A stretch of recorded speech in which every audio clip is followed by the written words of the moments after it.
Halo teman-teman, kali ini saya akan menceritakan alur film Hacksaw Ridge. Ini adalah kisah nyata dalam Perang Dunia Kedua. Namun sebelum akan lanjut, saya sarankan teman-teman menonton filmnya terlebih dahulu, untuk pengalaman menonton yang lebih baik. Film ini akan menceritakan seseorang bernama Desmond. Dia ingin menjadi petugas medis di militer. Namun, dia terpaksa harus dipenjara karena menjadi penentang perang. Bagaimanakah ceritanya? Inilah dia, Hacksaw Ridge. Di awal film, kita akan dilihatkan Desmond dan kakaknya yang bernama Hal sedang bermain dan menaiki bukit bersama. Mereka begitu akrab dan bahagia. Di sisi lain, kita akan dilihatkan ayah Desmond. Saat itu, ayahnya sedang berada di makam teman-teman seperjuangannya semasa perang. Dia adalah seorang pemabuk dan suka melakukan kekerasan terhadap keluarganya. Dia menjadi seperti itu karena perang. Sebelumnya, dia adalah seorang ayah yang baik dan penyayang. Scene lalu memperlihatkan Desmond yang sedang bertengkar dengan Hal. Desmond lalu mengambil batu dan menghantam Hal yang membuat Hal tak sadarkan diri.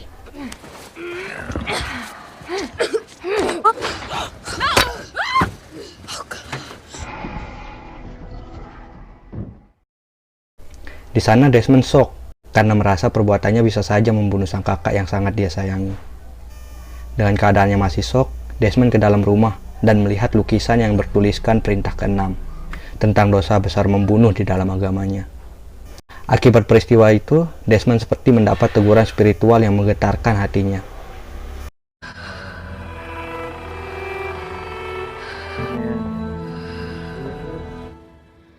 "15 tahun kemudian, kita dilihatkan Desmond yang sudah taat terhadap agamanya dan sedang membantu di sebuah gereja. Saat sedang membersihkan jendela, dia melihat seseorang yang sedang mengalami kecelakaan. Dia lalu bergegas membantu dan membawa orang tersebut ke rumah sakit. Saat sampai di rumah sakit, sang dokter mengatakan, "Kau mungkin telah menyelamatkan nyawa bocah ini." Perkataan itu lantas membuat Desmond terdiam, karena dari dulu dia selalu ingin menyelamatkan banyak nyawa. Saat akan pulang, Desmond bertemu seorang perawat bernama Dorothy yang membuatnya jatuh cinta. Hari-hari Desmond pun dihabiskan dengan ke rumah sakit hanya untuk merayu Dorothy, sampai akhirnya mereka berkencan.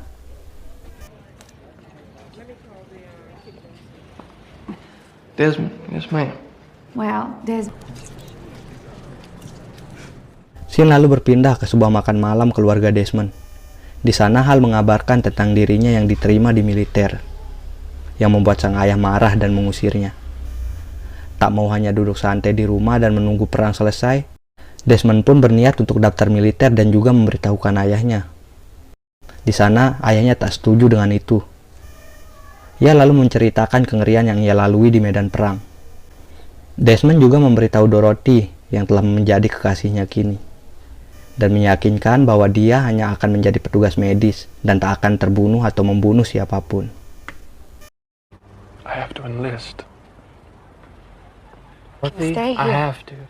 I won't be a medic. I figure I'll be safe. Saat berangkat ke kamp pelatihan, Dorothy memberi Desmond Bible sebagai pengingat. Tibalah Desmond ke kamp pelatihan. Awalnya semua orang sangat ramah. Mereka juga memperkenalkan diri masing-masing. Lalu Sersan datang dan memberi perintah untuk latihan. Name was? Desmond Doss. Everyone outside now! Semua sesi latihan berhasil Desmond lalui dengan baik. Tapi saat akan latihan menembak, Desmond tak ingin memegang senjata. Dia mengatakan kalau dia tak harus memegang senjata, dan membunuh dalam agamanya sangat dilarang. Problem, Private Cornstalk. Karena tetap tak ingin memegang senjata, akhirnya Desmond dibawa ke ruang kapten. Kapten pun menanyakan alasan Desmond, dan mengatakan harus mematuhi perintah jika berada di bawah komandonya, agar Desmond dapat dipercaya. Namun Desmond tetap pada kepercayaannya, yang tak ingin memegang senjata dan membunuh orang. Dia berkali-kali meminta maaf di sana. Kapten pun terpaksa harus mengeluarkan Desmond dari militer. Tapi karena Desmond penentang perang yang sah, dia tak bisa dikeluarkan begitu saja. Desmond pun akhirnya hanya dihukum. Setiap hari Desmond disuruh membersihkan toilet. Ternyata tidak hanya Desmond yang mendapat hukuman, melainkan seluruh tim, yang membuat Desmond dibenci dan dibully. Desmond juga dipukuli oleh rekan setimnya karena muak dengan sikap Desmond tersebut.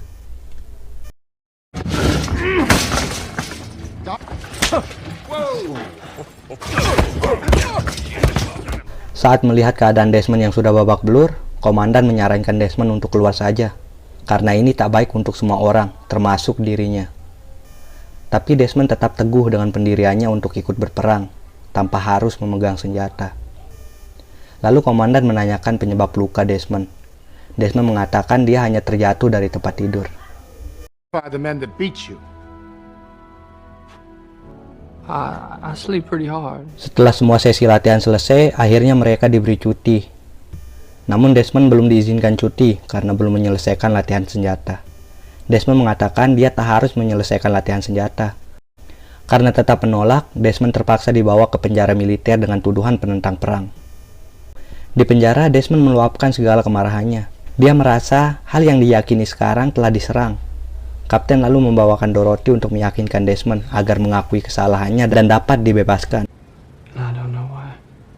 I don't get Pride and stubbornness. Don't confuse your will with the Lord's. Namun dalam sidang, Desmond tetap berpegang teguh pada pendiriannya. Dia berkata, I need to serve. Just while everybody else is taking. Myself apart doesn't seem like such a bad thing to me to want to. dan saat hakim akan mengetok palu, ayah Desmond datang membawa surat dari pusat yang menyatakan Desmond tak bersalah karena dia adalah penentang perang yang sah dan dilindungi oleh undang-undang. Desmond akhirnya bebas dari tuntutan dan dibolehkan untuk ikut berperang. What the hell is yours? Sir, I know the law, and I know my son is protected by those. The defendant's rights as a conscientious. Lalu tiba hari saat unit Desmond ditugaskan berperang. Terlihat tumpukan mayat di atas truk yang menciptakan suasana ngeri. Untuk sampai di medan perang, ternyata para tentara harus menaiki tebing Hawksaw. Tidak ada yang berhasil menaklukkan Hawksaw sebelumnya. Tentara dari unit sebelumnya bercerita kepada unit Desmond tentang kekejaman tentara Jepang, dan mengatakan tumpukan mayat yang mereka lihat tadi adalah dari unit mereka, dan hanya sedikit yang tersisa. Nips don't care if they live or die. Target the wounded. Sebelum akan menaiki Hawksaw, Kapten meminta bantuan Angkatan Laut terlebih dahulu. Setelah itu, semua tentara mengendap-endap. Tak ada tanda-tanda keberadaan musuh saat itu, kecuali mayat yang berserakan. Namun tiba-tiba,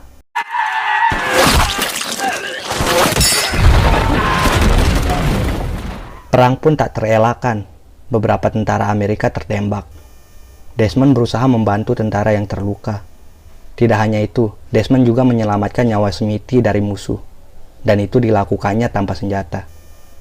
Di sana terlihat Desmond bahkan membantu tentara yang terluka parah sekaligus. Walaupun rekan medisnya mengatakan itu sudah tidak tertolong lagi. He's not gonna last a day. Please, Dust, no! Priority for the triage. He'll be dead before we get him down. Mereka pun berhasil menuju bunker tentara Jepang, yang menjadi misi mereka saat itu. Walaupun tentara Jepang terpojok, mereka tetap melawan. Tapi pada akhirnya bunker itu dapat diruntuhkan. Mereka saat itu berhasil memukul mundur tentara Jepang untuk sementara. Di malam hari, Desmond dan Smithy tertembak mati oleh tentara Jepang. Itu ternyata hanya mimpi buruk Desmond. Dia tak bisa berbuat apa-apa saat itu. Smithy lalu menenangkan Desmond dan membujuknya menggunakan senjata jika memang hal itu terjadi. Dan terungkaplah alasan Desmond tidak pernah menggunakan senjata. Desmond bercerita tentang sang ayah yang sering memukulnya dan kakaknya tanpa alasan. Desmond hanya diam saja, sampai suatu hari sang ayah memukuli ibunya, dan Desmond melawan, yang membuatnya hampir membunuh sang ayah. Sejak saat itulah, Desmond berjanji tidak akan memegang senjata lagi. That's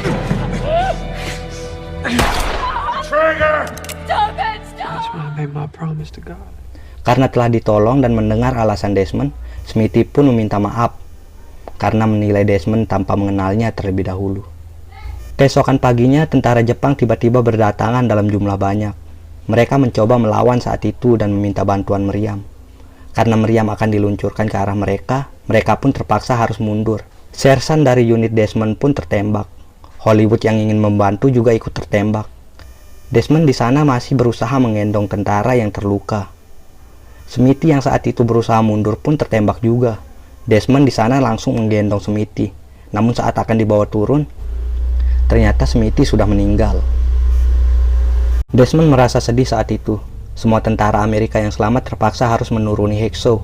Namun, berbeda dengan Desmond, dia saat itu bingung dan bertanya kepada Tuhan, apa yang harus dilakukan. Tiba-tiba ada tentara yang berteriak meminta pertolongan medis. Merasa itu adalah jawaban dari Tuhannya, Desmond pun mulai mengerti apa yang harus dilakukannya. Dengan keyakinannya, Desmond pun mulai menggendong satu persatu tentara yang terluka dan membawanya turun menggunakan tali. Dia terus melakukan itu sepanjang hari sampai saat tenaganya habis, dia memohon kepada Tuhan untuk memberinya satu orang lagi. Lagi. Get one more. Help me get one more. Please. Help me get one more. Satu orang lagi Tuhan, hanya itu permohonannya. Setiap satu yang diselamatkan Desmond, dia meminta satu orang lagi untuk diselamatkan. Itu terus dilakukannya. Ternyata tidak hanya tentara Amerika saja yang diselamatkan, namun tentara Jepang yang terluka pun ikut diselamatkan. Dia juga berhasil menyelamatkan Hollywood dan sersannya di sana. Namun keberadaannya harus diketahui tentara Jepang. Saat akan menyelamatkan sersan, dia terpaksa harus menariknya dan menjadikan sersannya senjata perlindungan. Mereka berhasil selamat saat itu dan dapat turun dari Hacksaw. Karena semua usahanya tersebut, Desmond pun dihormati saat berada di bawah. Sekarang tidak ada lagi yang meremehkannya dan menganggap Desmond sebagai pengecut. Saat sedang membaca Bibelnya, Desmond didatangi kaptennya. Di sana sang kapten meminta maaf atas semua perbuatannya selama ini kepada Desmond. Dan meminta tolong kepada Desmond untuk kembali ke medan perang besok. Karena kehadirannya dapat membuat para tentara lebih yakin.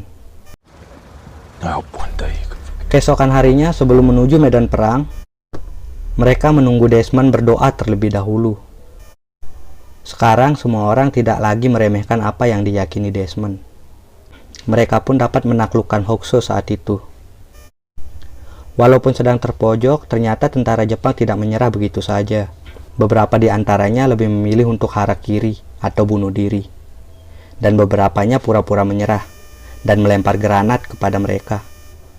Saat itu Desmond dengan berani menendang granat itu yang menyebabkan dirinya terluka.